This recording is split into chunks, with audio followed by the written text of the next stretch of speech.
Hello दीदी, आपने घर पब्लिक बस है, बहुत ज्यादा फरमाइश है, घर जाए के ना भूलाबे।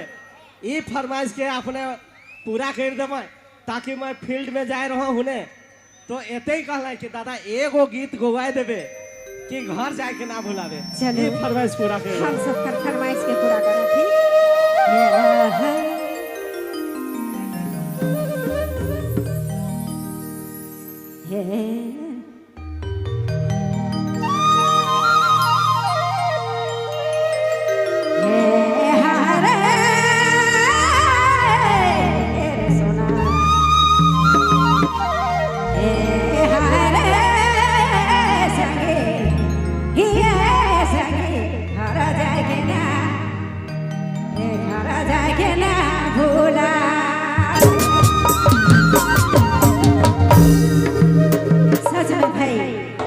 सब कोई मजा देवत है पर अपन घर जाके भुलाए दे।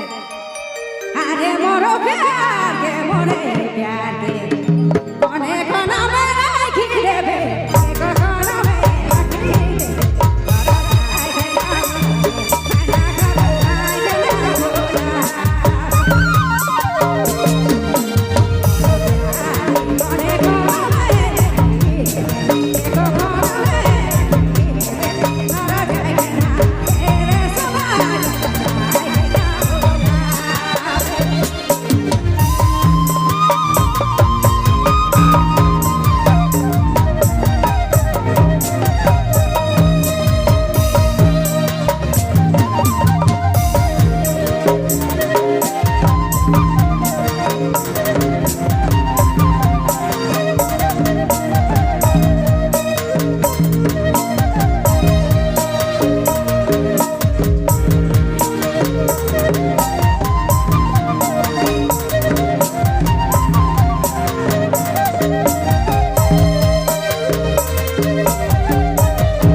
बहुत बहुत